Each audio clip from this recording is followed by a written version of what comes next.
Hey guys, Rowan here. I know what you're thinking. They gave Rowan his own show? The short answer is yes. The long answer is that our usual host, Reginald Kingsport, has been sulking in his estate the past few days after losing the world cheese naming record. Reginald, if you're listening, I hope you come back soon because, wow, hosting is tough. Renoir, himself a mysterious figure, is out too, helping catch the holiday heister, a thief who only steals seasonally appropriate items. Oh no, I've got to stop the exposition. It looks like we have a caller on Reginald Kingsport's molecular telephone technology. Hello? Hi, Rowan. Flo here. Oh, hi, Flo. What's your question? Just wondering if you heard any updates on when the city will be having parades again. Is it true the mayor banned the Labor Day parade? Oh, yeah, afraid so, Flo. And everyone knows the Labor Day parade is like the best parade in Granola Park. What a shame. Are you feeling better? We all saw the photos of you in the hospital last week. Oh, yeah, I'm feeling fine. Renoir, my mentor and friend, he stayed with me the whole time. At least most of my scars are psychological. Are you still wearing the chicken suit? Hello, Rowan? I was asking if you were still wearing the suit. You know, the one you were wearing during that accident at the Memorial Day parade.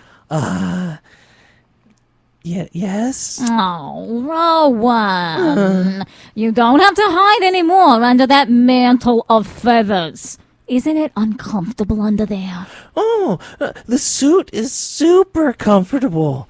It was the only thing that kept me alive.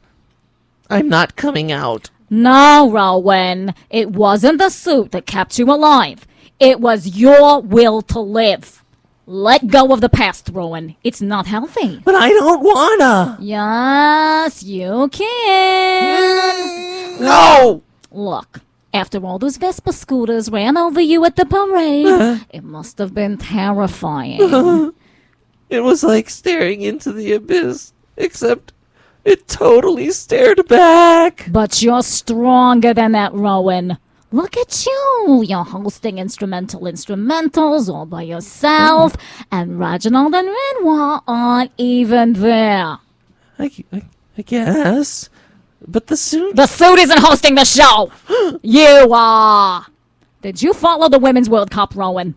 Well, of course. Congrats to the U.S. team. Spoilers to DVR people. None of them needed to wear chicken suits to succeed. And neither do you, Rowan. Wow.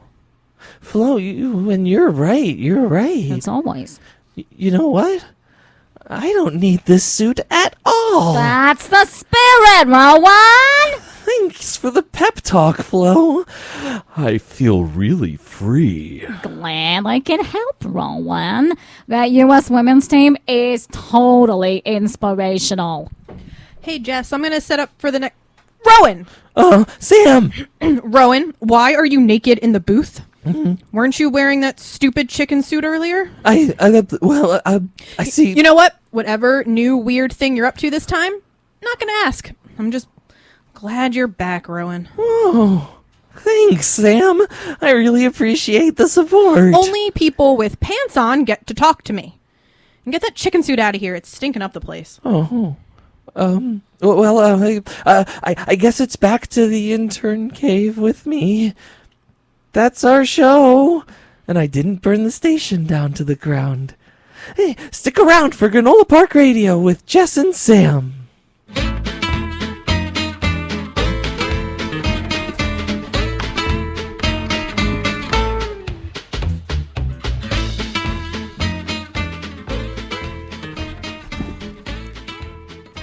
Good evening, Granola Park. This is Jess. That boy has a face for radio. You're listening to Granola Park Radio. Really, the whole torso should be heard, not seen. That's 94.3 FM, also coming to you live via our simulcast on www.granolaparkradio.fm.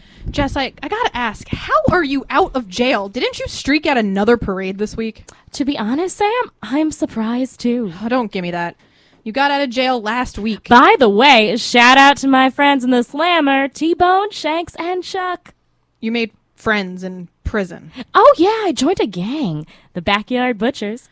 Backyard Butchers. They wanted to call themselves the Sung-Fa Slaughterers, but, you know, that was already taken. Right, well, they sound like a bloodthirsty bunch. Tell me about it. The initiation ceremony was rough. At least I got this cute little cow tattoo. Why does it say oxtail? That's what they called me in jail. Oxtail. You know, like the candy?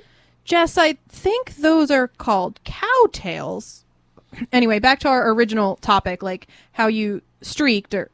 Wait, hold on. Is it streaked? Struck? It's streaked. Yeah, that sounds better. Yeah, how you streaked at the 4th of July parade on the National Mall and somehow avoided jail time? Well, when the mayor found out I streaked in front of the tanks at the parade, they gave me a pardon right away. You know what? This might be one of the rare times I actually agree with Mayor Klein. Way to go. Wait, but the parade was in the Capitol. How did you manage to avoid all the security that must have been after you? Oh, there were plenty of cops, but Mother Gaia provides. You're talking about the rain? Yep, it rained so hard, I slid all the way back to Granola Park. Oh, Jess, that's gross. You know, just because the mayor pardoned you in Granola Park doesn't mean the president won't forget. Oh, I'm sure he won't. I'm glad we agree on that. Anyway, who's today's guest? Well, as you know, the Capitol Fringe Festival starts this week. Certainly do. Every shop I go, there's obnoxious postcards for shows I'm never gonna see. But think of all the bold choices you'll be missing out on, Sam. Speaking of bold choices, our guest has been on the show before. His play, Hamlet 5, The Danish Bear Claw, opened at last year's Capitol Fringe and won the Capitol Cringe Fest Award for Worst Writing. He describes himself as shock impresario / rebel punk hero artist of our time. Welcome, Sebastian Ozymandias. Thanks for having me. Great. What schlock did you come up with this time? Sam! It's all right, Jess. An artist must suffer for their art. I should know. I'm an artist. You hear that? Sure, but weren't you sued for plagiarism after Hamlet 5? Aren't you getting sued for this next show, too? I've often been misunderstood in my own time, and in other people's times. I've come to accept that.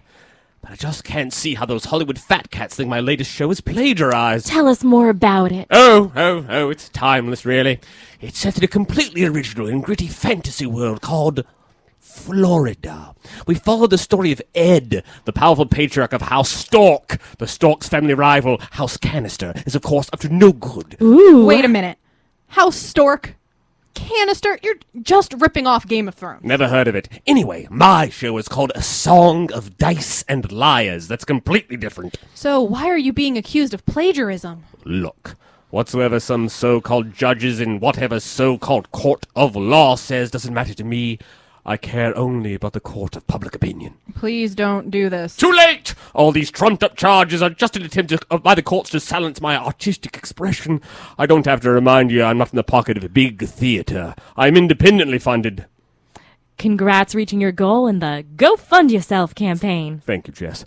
As a fellow artist, you know I'm not in it for the money. That's what my trust fund is for. The work I do, it's vital. V-I-T-U-L, vital. I don't think that's how it's spelled. I have brought some of the actors in for my show to perform an excerpt, a tidbit, if you will. Then you'll all see how I'm nothing like this Game of Thrones that I'm legally obligated to say I've never seen. What's the scene about? The first scene is early on in the play where Dawn Snow, Ed's adopted daughter, decides to become a security guard. Father, I've decided to pledge my services to the Day's Watch. It's a great honour serving the Day's Watch. The Storks have manned the door for thousands of years, and you are a Stork. You may not have my name, but you have my blood. I say this as Lord Paramount of Northern Florida. And me mother. Does she know? Does she care? We'll talk about it when you return. You can totally trust that nothing terrible will happen to me later. Thank you, father. Oh, look. It's a flock of storks. Well, one legitimate, the other not so legitimate. But I can't use the B word on radio. Tyrone canister. I know, and I drink things. A canister never pays his debts. Lord Tyrone, what brings you here? Shouldn't you be out on the quays or something? I want to accompany you up north, Don Snow. I've never seen it myself. I don't see why not. But, my Lord Tyrone, you are a giant. You can't just walk into the north. You'll draw too much attention. Nonsense, my Lord Stork. I am skilled in the ways of speech, and have exceedingly high charisma to get myself out of any situation. Also, I have loads of money and a mercenary friend who'll never stab me in the back. That seems awful lucky. You know nothing, Don Snow. Okay, stop right there. Sam, they were just getting to the good part. You know nothing, Dawn Snow? That's straight out of Game of Thrones. Preposterous. Now that you mention it, Sam, I'm looking through this script and... Okay, there are some similarities. Should we keep going? Yes! All right, if it's so similar, prove it. All right. Well, the name of the casino owned by House Stork is called Wintervale. Oh yeah, and the capital city is called Queen's Landing. Whose side are you on? Well, you haven't paid us yet, so... All you've done is replaced a few words here and there. All right. I see how someone of limited intelligence might mistake my work, my epic work, for this Game of Thrones people keep talking about. At least my next script is 100% guaranteed original. Ooh, what's that one called? It's about some suburban kids in the 1970s struggling to unravel their town's mysteries. I call it Weirder Stuff. Sebastian, how do you live with yourself? One day at a time, baby. One day at a time. Oh, thank goodness, it's finally over. Thank you for having me. I'm sure it won't be the last time. Good luck with that lawsuit. Which way do I bow? From the rest of us at Granola Park, have a good evening. Up next, drop into balloons with Daniela Deckhand.